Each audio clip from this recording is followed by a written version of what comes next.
වැඩිම ලකුණු අරන් තියෙන්නේ. එතකොට මම චූටියා උඹලෝ චූටියා මමද මේ ඕයි අර පින්සිපලුයි ටීචර්යි කාගේද නම කිව්වේ? අර චූටියාගේ නමනේ කිව්වේ. අපේ ජොනියාගේ නම කිව්වේ නෑනේ. ඒක තමයි මාත් බැලුවේ. චූටියාගේ නම කිව්වේ. අපේ ජොනියාට වැඩිම ලකුණු අරන් තියෙන්නේ. හරිනේ පුතේ. ඔයා දැන් පොලිමට යන්න. චූටියා තමයි ශිෂ්‍යත්වයෙන් වැඩිම ලකුණු අරන් තියෙන්නේ. මේ පිනා ආතල්ලන් දෙන්න එපා හොඳේ. මගේ අම්මවයි තාත්තවයි මන් දෙන්නම එක්කන් ඇවිල්ලා තියෙනවා. මේ ආතල්ලන් දෙන්න එපා හොඳේ.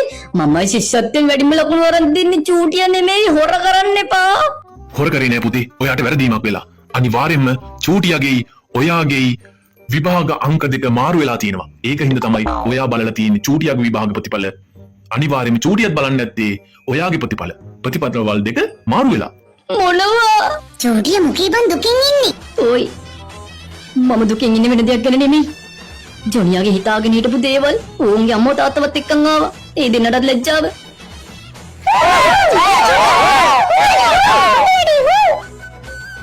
ඔබ බලන්න ඉස්සරහට. ජොනියා, චූටියා, ඔබ මේක දැනගෙනමද කරේ? මාව ලැජ්ජාවට පත් කරන්න ඕන කම්මටද ඔබ මට මේම කරේ?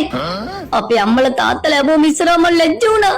මම ගමේම මම හිතාගෙන හිටියේ ශිෂ්‍යත්වේ පාස් වෙලා ලොරියක නැගලා කම වටේම යන්න. උඹ යෑම දෙම්ම නැති කරා චූටියා. අපි දෙන්නට පොඩ්ඩක් පැටලිලා බං. උඹ බලලා තියන්නේ මගේ ශිෂ්‍යත්ව ප්‍රතිඵල. මම බලලා තියෙන්නේ උඹගේ ශිෂ්‍යත්ව ප්‍රතිඵල. අපි දෙන්න කරපු එකම වරද උඩින් තියෙන නම් දෙක කියපු නැති එක. මම ප්‍රතිඵල බලද්දි ෆේල් කියලා දාලා තිනකොට මම මුකුත් බලන්නේ නැතුව කම්පියුටරේ නිවලා ගියා බං. එතකොට මම පාස් එක දැක්ක ගමන් සතුටු